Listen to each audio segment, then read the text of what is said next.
স্বাগত দীপ্ত সংবাদের সাথে আছে আমি কাজী আসিফুজ্জামান। দেশের উত্তরাঞ্চলে বৃষ্টি বাড়ার পূর্বাভাস দিয়েছে আবহাওয়া অধিদপ্তর। শনিবার রাজধানীর আবহাওয়া অফিসে সংবাদ সম্মেলনে এই কথা জানানো হয়। সংস্থাটি বলছে আগামী 2-3 দিন রংপুর, ময়মনসিংহ ও রাজশাহী বিভাগে ভারী বর্ষণের সম্ভাবনা রয়েছে।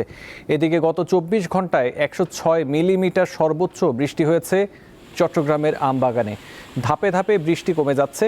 পাহাড়ি এলাকায় ভূমিধসের সতর্কতা অব্যাহত থাকার কথা জানিয়েছে আবহাওয়া অফিস। এছাড়া ঢাকাসহ দক্ষিণাঞ্চলে ভারী বৃষ্টিপাতের সম্ভাবনা নেই, তবে সমুদ্র বন্দরগুলোর জন্য আজও 3 নম্বর সংকেত দেখাতে বলা হয়েছে। এদিকে দেশের বিভিন্ন অঞ্চলে টানা বৃষ্টি ও উজানের ঢালের প্রভাবে আগামী 24 থেকে 48 ঘন্টায় কয়েকটি জেলায় স্বল্পমেয়াদী বন্যা পরিস্থিতির সৃষ্টি হতে পারে বলে সতর্ক করেছে বন্যা পূর্বাভাস ও সতর্কীকরণ কেন্দ্র। এছাড়া কয়েকটি জেলার বিদ্যমান বন্যা পরিস্থিতি উন্নতির হতে পারে।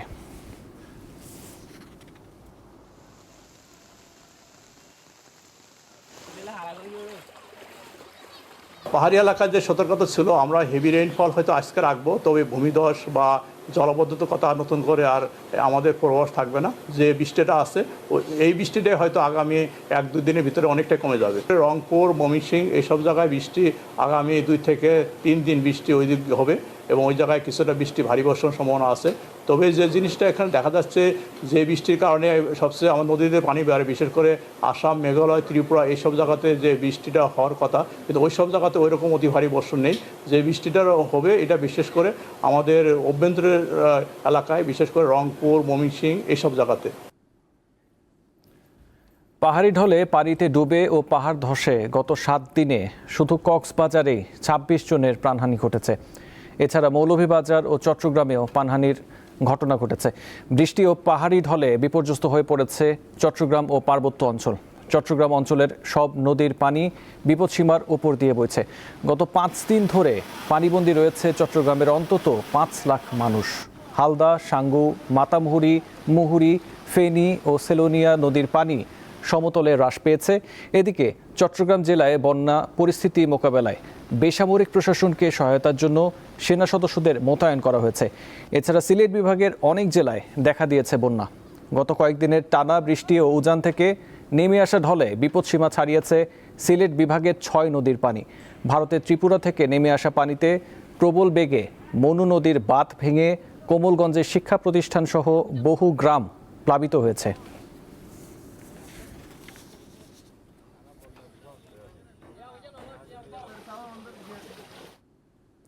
ভারী বৃষ্টি ও পাহাড়ি ঢলে কক্সবাজারের বিভিন্ন নিচু এলাকা প্লাবিত হয়েছে। চকরিয়ার বেশিরভাগ সড়ক ডুবে যাওয়ায় বন্ধ রয়েছে যান চলাচল। এ বিষয়ে আরও খবর জানাতে সরাসরি যোগ দিচ্ছেন সহকর্মী হারুনুর রশিদ। কথা বলবো তার সাথে। হারুন, সবশেষ কি পরিস্থিতি দেখছেন? প্রশাসনের পক্ষ থেকে কি পদক্ষেপ নেওয়া হয়েছে আমাদের বিস্তারিত জানান। আসিফ, আপনি জানেন যে গত 6 দিনের টানা বর্ষণে কক্সবাজারের পেকুয়া, চকরিয়া এবং রামু এলাকা প্লাবিত হয়েছে। তন্মধ্যে চকরিয়া প্রায় 11টি ইউনিয়নে পানির তলে তলিয়ে গেছে। সেখানে বলতে গেলে আজকে আমি যেখানে দাঁড়িয়েছি সেখানে কক্সবাজারের সদরের জিলংজা, চাঁদেরপাড়া, এখানেও হাঁটু পরিমাণ পানি ছিল। আজকে সকাল থেকে এখানে বাঁকখালী নদীর পানি ভাটার সময় এটা নেমে যাচ্ছে, আস্তে আস্তে নামতে শুরু করেছে। ঠিক কিন্তু এখানকার চিত্র আর চকরিয়ার চিত্র অত্যন্ত ভিন্ন, এবং সেখানকার মাতামুহুরী নদীর পানি, ডলের পানিতে এখনো উপকূলের যেসব এলাকা আছে সেখানেও প্লাবিত হয়েছে। বিশেষ করে কক্সবাজারের এই যে চকরিয়া, পেকুয়ার প্রায় 6টি ইউনিয়ন তলিয়ে গেছে। সেখানে এখনো অবস্থা অত্যন্ত খারাপ। সেখানে এখন নিম্নাঞ্চল পানি জমে আছে। পানি জমার জলবদ্ধতার কারণে সেখানে যান চলাচল না হলে কিন্তু নৌকা করে মানুষ চলাচল করছে, এবং সরকারের পক্ষ থেকে কিছুটা ত্রাণ দেওয়া হলে সেটা অপ্রতুল এবং পর্যাপ্ত নয় বলে সেখানকার দুর্গতরা জানিয়েছে। সেখানে সড়ক যোগাযোগ বিচ্ছিন্ন থাকায় এবং প্রশাসন যেতে পারতেছে না, প্রশাসন লোকজন সেখানে দুর্গত এলাকায় যেতে পারতেছে না। তবে এটার কারণে এ ধরনের প্লাবনের কারণে সেখানকার যে ফসলি মাঠ এবং মানুষের খাত খামার সবকিছু ধ্বংস হয়ে গেছে, নষ্ট হয়ে গেছে, এবং যেসব গবাদি পশু ছিল তাদের আশ্রয়হীন হয়ে পড়েছে সেখানকার মানুষকে। প্রায় 22টি সাইক্লোন সেন্টারে আশ্রয় শিবিরে সেখানকার মানুষ আশ্রয় নিয়েছে। প্রশাসনের পক্ষ থেকে 60টি সাইক্লোন সেন্টার খুলে দেওয়া হলো, 22টি সেন্টারে তারা আশ্রয় নিয়েছে এবং সেখানে কিছু শুকনো খাবার পাঠানো হচ্ছে বলে প্রশাসনের পক্ষ থেকে জানিয়েছে।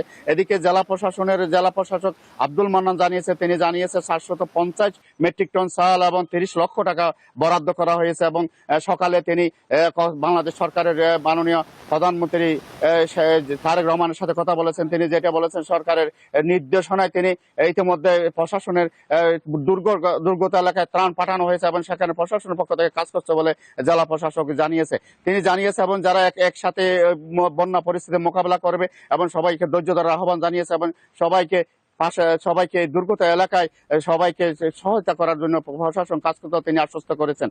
আসিফ, কক্সবাজার থেকে ছিলেন হারুনুর রশিদ। এবারে জানবো বান্দরবানের পরিস্থিতি। সরাসরি যোগ দিয়েছেন সহকর্মী কমুই অং মারমা। কমুই, এই মুহূর্তের পরিস্থিতি কেমন দেখছেন? ভোগান্তি কি কিছুটা কমতে শুরু করেছে? আমাদের বিস্তারিত জানান। আসিফ, টানা কয়েকদিনের ভারী বর্ষণের ফলে নদ নদীর পানি বাড়তে শুরু করেছে। এখনো ভারী বৃষ্টিপাত অব্যাহত রয়েছে। এর ফলে যে নতুন নতুন নিম্নাঞ্চল প্লাবিত হয়েছে, পানিবন্দী হয়ে পড়েছে লক্ষাধিক মানুষ। যদিও জেলা প্রশাসনের পক্ষ থেকে যে জেলা শহর সহ 7টি উপজেলায় যে 220টি আশ্রয় কেন্দ্র খোলা হলো, এটি পর্যাপ্ত নয় বলছে এখানকার পানিবন্দির মানুষেরা। পানিবন্দি মানুষদেরকে জেলা প্রশাসনের পক্ষ থেকে বিভিন্ন এলাকায় ঘুরে ত্রাণ সহায়তা দেওয়া হচ্ছে এবং আশ্রয় কেন্দ্রে যে আশ্রিতদের জন্য রান্না করা খাবার, প্রয়োজনীয় ওষুধপত্র এবং বিশুদ্ধ পানি সরবরাহ করা হচ্ছে। এছাড়া নতুন নতুন নিম্নাঞ্চল প্লাবিত হওয়ার ফলে সড়ক তলিয়ে গিয়ে বান্দরবানের সাথে চট্টগ্রামের যে সড়ক যোগাযোগ বন্ধ রয়েছে, ফলে যান চলাচল করছে না। এর পাশাপাশি বান্দরবানের জেলা সদরের সাথে যে রুমা এবং থানচির যে বেশ কিছু এলাকায় সড়কের উপর মাটি ধসে পড়ার ফলে বন্ধ হয়ে গেছে সড়ক যোগাযোগ ব্যবস্থা। সে জেলা সদরের সাথে যে উপজেলা সদরগুলোতেও গাড়ি চলাচল করছে না, ফলে ভোগান্তিতে পড়েছেন যাত্রীরা। এছাড়া জেলা প্রশাসনের সাথে আমরা কিছুক্ষণ আগে কথা বলেছি। জেলা প্রশাসক সানিউল ফেরদৌস জানিয়েছেন যে বন্যা দুর্গতদের জন্য পর্যাপ্ত পরিমাণে ত্রাণ মজুদ রয়েছে। এর ফলে তারা যে দুর্যোগ মোকাবেলায় সর্বোচ্চ সতর্ক অবস্থায় রয়েছে এবং প্রস্তুত রয়েছে। আসিফ, এই ছিল ভারী বর্ষণের ফলে সৃষ্ট বন্যায় বান্দরবানের সর্বশেষ পরিস্থিতি। আসিফ ছিলেন কমুই অং মারমা। নওগাঁয় বিভিন্ন নদীর পানি বৃদ্ধি অব্যাহত রয়েছে। নতুন করে নদী তীরবর্তী অঞ্চলগুলো তলিয়ে গেছে। এ বিষয়ে জানাতে যোগ দিচ্ছেন সহকর্মী আব্দুর রৌফ। পানি বৃদ্ধির প্রভাব কেমন দেখছেন? আমাদের বিস্তারিত জানান।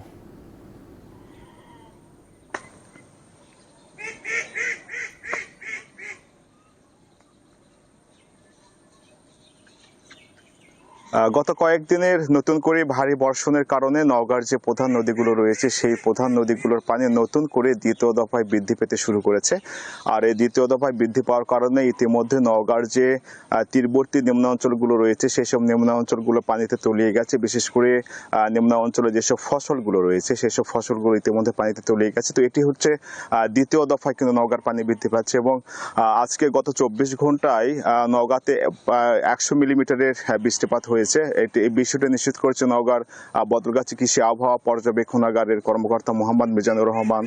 এছাড়া কিন্তু নওগাঁর পানি উন্নয়ন বোর্ড জানিয়েছেন গত 24 ঘন্টায় নওগাঁর যে আত্রাই নদীর জুতবাজার পয়েন্ট রয়েছে সেই জুতবাজার পয়েন্টে 21 সেন্টিমিটার, আত্রাই রেলওয়ে স্টেশনের যে পয়েন্ট রয়েছে সেই পয়েন্টে 24 সেন্টিমিটার এবং ছোট যমুনা নদীর যে লিটন ব্রিজ রয়েছে সেই লিটন ব্রিজে 15 সেন্টিমিটার পানি বৃদ্ধি পেয়েছে। এছাড়া আত্রাই নদীর মহাদেবপুর পয়েন্ট যেটা রয়েছে সেখানে 10 সেন্টিমিটার বৃদ্ধি পেয়েছে এবং গতকালকে মধ্যরাত থেকে আজকে সকাল 11টা সাড়ে 11টা পর্যন্ত কিন্তু ভারী বৃষ্টিপাত হচ্ছিল। এখন বর্তমানে বৃষ্টিপাত নেই এবং এই বৃষ্টিপাত হওয়ার কারণে পানিগুলো নেমে যাচ্ছে এবং নেমে যাওয়ার কারণে নিম্নাঞ্চল যেগুলো রয়েছে সেসব ইতিমধ্যে প্লাবিত হয়েছে। আমার সঙ্গে কথা হচ্ছে নওগাঁ জেলা প্রশাসক মোহাম্মদ সাইফুল ইসলামের সঙ্গে। তিনি জানিয়েছেন যে এখন পর্যন্ত নওগাঁতে যেহেতু বন্যার কোনো আশঙ্কা নেই এবং নওগাঁতে যেহেতু পানি বৃদ্ধি অব্যাহত রয়েছে, সেই কারণে নওগাঁর যে প্রধান নদী ছোট যমুনা এবং আত্রাই নদী রয়েছে, সেই দুটি প্রধান নদীর যে ঝুঁকিপূর্ণ বেড়িবাঁধগুলো রয়েছে এবং বাঁধ রয়েছে, সেসব বেড়িবাঁধ এবং বাঁধগুলো সার্বক্ষণিক পানি উন্নয়ন বোর্ডের মাধ্যমে পর্যবেক্ষণে রাখা হয়েছে, যেখানে কোথাও সমস্যা হলে সঙ্গে সঙ্গে সেই সমস্যাগুলো সমাধান করা হচ্ছে। যার কারণে এখনো কিন্তু আপনার নওগাঁতে নতুন করে বেড়িবাঁধ ভেঙে বন্যার আশঙ্কা এখন পর্যন্ত নেই এবং যদিও কোনো দুর্ঘটনা ঘটে সে কারণে জেলা প্রশাসন পানি উন্নয়ন বোর্ড প্রস্তুত রয়েছে এবং বন্যা মোকাবেলার জন্য সকল প্রকারের প্রস্তুতি গ্রহণ করা হয়েছে, এমনটি জানিয়েছে নওগাঁ জেলা প্রশাসক মোহাম্মদ সাইফুল ইসলাম। এছাড়া কথা হয়েছে নওগাঁর বদলগাছি কৃষি আবহাওয়া পর্যবেক্ষণকার মোহাম্মদ মিজানুর রহমানের সঙ্গে। তিনি জানিয়েছেন যে আর 2-1 দিন এই ধরনের থেমে থেমে ভারী বৃষ্টিপাত অব্যাহত থাকবে। আর এই ভারী বৃষ্টিপাত অব্যাহত থাকার কারণে বিশেষ করে নওগাঁর যে খেটে খাওয়া দিনমজুর শ্রেণীর যে মানুষগুলো রয়েছে তারা চরম ভোগান্তিতে পড়েছে। তারা এই বৃষ্টি উপেক্ষা করে বাইরে যেতে পারছে না। বিশেষ করে দিনমজুর কাজ যারা করে, অটো চালক, ভ্যান চালক, তারা যাত্রী পাচ্ছে না, যার কারণে তারা অনেকটা কষ্টের মধ্যে দিনাতিপাত করছে, এমনটি জানিয়েছে। তো নওগাঁ থেকে এই ছিল বন্যার নদ-নদীর পানি বৃদ্ধি নিয়ে আমার কাছে থাকা সর্বশেষ তথ্য। নওগাঁ থেকে ছিলেন আব্দুর রউফ। এদিকে টানা ভারী বৃষ্টিতে সাভারের ঢাকা আরিচা ও নবীনগর চন্দ্রা মহাসড়কের বিভিন্ন নিচু অংশে জলাবদ্ধতা ও বড় বড় গর্তের সৃষ্টি হয়েছে। পানি নিষ্কাশনের অপর্যাপ্ত ব্যবস্থা এবং দীর্ঘদিনের খানাখন্দের সড়কগুলোর বেহাল অবস্থায় ধীরগতিতে চলছে যানবাহন। এতে দীর্ঘ যানজটের পাশাপাশি চরম ভোগান্তিতে পড়েছেন যাত্রী ও পরিবহন শ্রমিকরা। টানা বৃষ্টিতে ঢাকা-আরিচা এবং নবীনগর চন্দ্রা মহাসড়কের বিভিন্ন স্থানে জলাবদ্ধতার সৃষ্টি হয়েছে, সেই সাথে গর্ত সৃষ্টি হয়েছে। সকাল থেকে কিন্তু মহাসড়কের বিভিন্ন স্থানে একদিকে পরিবহনের যানজট, আর একদিকে যাত্রীদের দুর্ভোগ। রাস্তার ভিতরে বন্যা পানি, আবার জায়গায় জায়গায় গ্যাপ গর্ত, দেখেন না কি অবস্থা। মাত্র দেখলেন যে কি অবস্থা, একটা পাল্টে খেয়ে পায়ের উপর পড়ে শেষ পা এখন ভেঙে গেছে না মস্ত কিছু, কিছুই বলতে পারতেছি না। আমরা তো মোটরসাইকেল তো পানির উপর দিয়ে যেতে পারি না, কারণ রাস্তা পুরো ভাঙ্গা রাস্তাকে গাড়ি চালানো যায় আপনি বলেন। একটা গাড়ি হচ্ছে 4 চাকার থাকে, 4 হুইলার, তারা চলে যেতে পারে, কিন্তু আমরা বাইকটা তো যেতে পারি না। জ্যামজট খাটতে হইতেছে এই কারণে, প্রচণ্ড জ্যামজট। এই জ্যামজটে মনে করেন যে আমরা হয়রানি হইতেছে, সাধারণ জনগণ মনে করেন যে এগুলোর মধ্যে অনেক ভোগান্তি হইতেছে।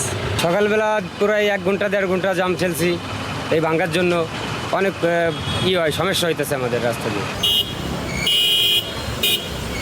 বৃষ্টির জন্য রাস্তাঘাট একটু জ্যাম লাগতেছে, তারপরে রাস্তাঘাট নষ্টর কারণে গাড়ি ঘোড়ার দুর্ঘটনার শিকার হচ্ছে। দেখলাম আমরা এক জায়গাতে অ্যাক্সিডেন্ট হয়েছে, তারপরে গাড়ি দ্রুত যেতে পারছে না। ভাঙাচুরা বৃষ্টির কারণে খুবই রাস্তার দুর্ভোগ অবস্থা, মানুষের খুবই খারাপ। টানা কয়েকদিনের বৃষ্টিতে ঢাকা-আরিচা এবং নবীনগর চন্দ্রা মহাসড়কের বিভিন্ন স্থানে গর্ত এবং সেই সাথে বেড়েছে জলাবদ্ধতা। পাশাপাশি এলিভেটেড এক্সপ্রেসওয়ে নির্মাণের কাজের কারণে দুর্ভোগ আরও বেড়েছে। এম এ হালিম, দীপ্ত সংবাদ, সাভার। আন্তর্জাতিক অঙ্গনে আবারও উজ্জ্বল হলো বাংলাদেশের নাম।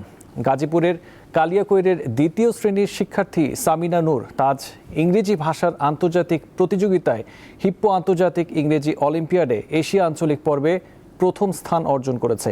এই কৃতিত্বের মাধ্যমে সে যোগ্যতা অর্জন করেছে ইতালিতে হতে যাওয়া বিশ্ব পর্বে অংশ নেয়ার। My feeling is very good after winning the worldwide championship, and I'm so happy that I won, and I couldn't even believe it. মাত্র 2য় শ্রেণীর শিক্ষার্থীর মুখে এমন অনর্গল ইংরেজি ভাষায় কথা বলার দক্ষতা অবাক করে অনেককেই। তার সেই দক্ষতাই এনে দিয়েছে দেশের জন্য অনন্য এক অর্জন। গাজীপুরের কালিয়াকৈরের আফাজউদ্দিন মেমোরিয়াল স্কুল অ্যান্ড কলেজের 2য় শ্রেণীর শিক্ষার্থী সামিনা গত 3 জুলাই থাইল্যান্ডে অনুষ্ঠিত এশিয়া মহাদেশীয় অঞ্চলের ইংরেজি অলিম্পিয়াড প্রতিযোগিতায় সে প্রথম স্থান অধিকারের গৌরব অর্জন করে। ভবিষ্যতে নিজেকে মানব সেবায় নিয়োজিত করতে চায় Samina. When I get older, I really want to travel and experience how humanity is, and I want to communicate with people from all over the world.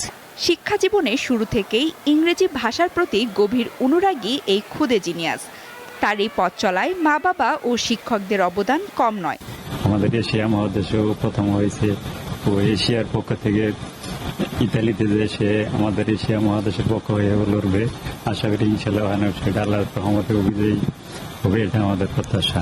মেয়েকে নিয়ে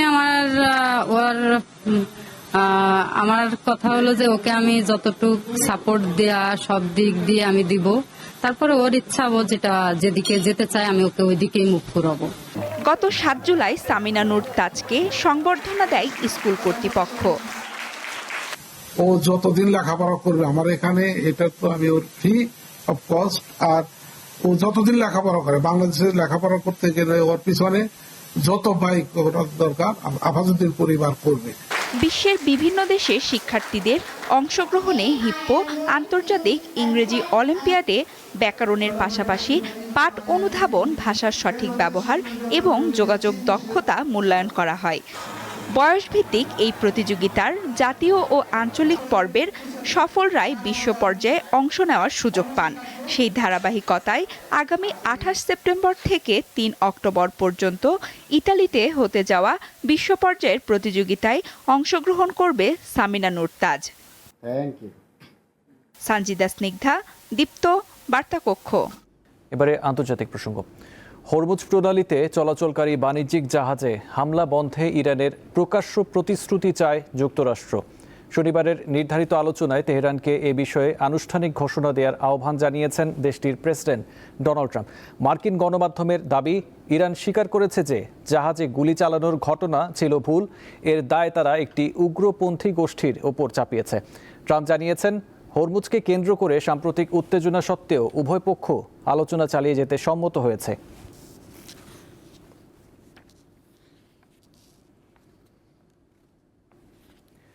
লেবার পার্টির নেতা নির্বাচনে নিরঙ্কুশ সমর্থন পেয়ে যুক্তরাজ্যের পরবর্তী প্রধানমন্ত্রী হওয়ার পথে অনেকটাই এগিয়ে গেছেন অ্যান্ডি বার্নহ্যাম। দলটির অধিকাংশ এমপির সমর্থন পাওয়ায় বর্তমান প্রধানমন্ত্রী কিয়ার স্টারমারের উত্তরসূরি হিসেবে তার দায়িত্ব গ্রহণ এখন প্রায় নিশ্চিত। বৃহস্পতিবার মনোনয়ন প্রক্রিয়ার প্রথম দিনেই বার্নহ্যাম জানান, লেবার পার্টির 403 জন সংসদ সদস্যের মধ্যে 322 জন তার পক্ষে মনোনয়ন দিয়েছেন। দলীয় নেতৃত্বের জন্য আনুষ্ঠানিকভাবে মনোনয়ন নিশ্চিত করতে তার প্রয়োজন আর মাত্র একটি সমর্থন।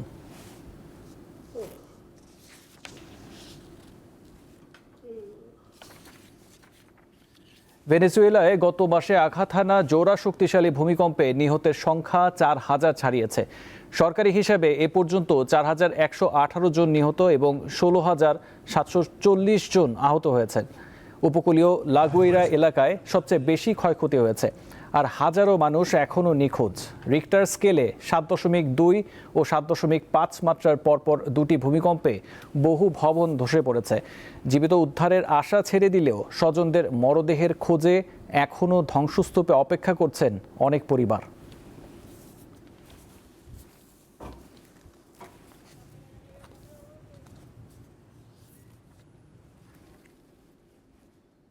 এবারে খেলার খবর। প্রথম 2 ম্যাচ হেরে জিম্বাবুয়ের কাছে 3 ম্যাচের ওয়ানডে সিরিজ হার নিশ্চিত হয়েছে বাংলাদেশ দলের। এবার হোয়াইট ওয়াশের লজ্জা এড়ানোর পালা সফরকারীদের। প্রথম 2 ম্যাচের ব্যর্থতা ভুলে সিরিজের তৃতীয় ও শেষ ওয়ানডে আজ দুপুর 1:30টায় স্বাগতিকদের মুখোমুখি হবে মেহেদী হাসান মিরাজের দল। নিজেদের সবশেষ 4 ওয়ানডে সিরিজের সবগুলোই জয় পাওয়ায় ওয়ানডে সিরিজে স্পষ্টভাবে ফেভারিট ছিল বাংলাদেশ, কিন্তু জিম্বাবুয়ের বিপক্ষে সিরিজের প্রথম 2 ম্যাচেই হেরে যায় তারা। এই নিয়ে টানা দ্বিতীয়বার রোডেশিয়ানদের কাছে ওয়ানডে সিরিজ হারে তারা।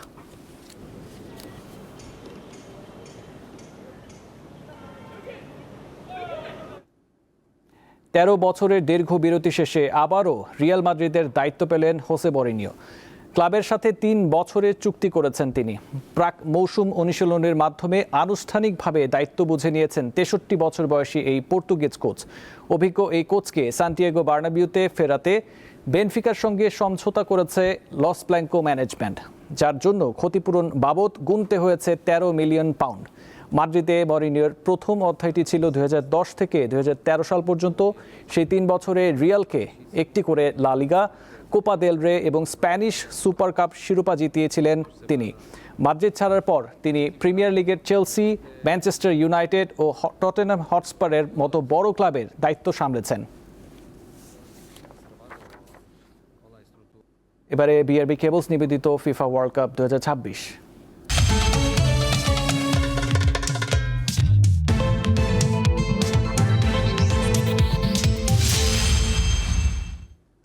16 বছর পর ফুটবল বিশ্বকাপের সেমিফাইনালে উঠল স্পেন। আসরের দ্বিতীয় কোয়ার্টার ফাইনালে বেলজিয়ামকে 2-1 গোলে হারিয়েছে তারা। শেষ চারের টিকিট নিশ্চিত করতে দলের হয়ে স্কোরশিটে নাম লেখান ফাবিয়ান রুইজ ও মিকেল মেরিনো। মিনিট 20 বাকি থাকতে চোট পেয়ে মাঠ ছাড়েন থিবো কর্তোয়া। সুযোগ পেয়ে ভরসা প্রতীক হয়ে উঠতে পারলেন না সানা লমেন্স, বরং তার ভুলের সুযোগে মাঠে নেমেই নায়ক হয়ে উঠলেন মিকেল মেরিনো। এই সুপার সাবের শেষ গোলে বেলজিয়ামকে হারিয়ে বিশ্বকাপের সেমিফাইনালে পা রাখল স্পেন। লস এঞ্জেলসের সোফি স্টেডিয়ামে ফাবিয়া রুইসের গোলে পিছিয়ে পড়ার পর প্রথমার্ধেই সমতা টানে শার্লে ডে কেটলার, আর শেষ দিকে ব্যবধান গড়ে দেন মেরিনো।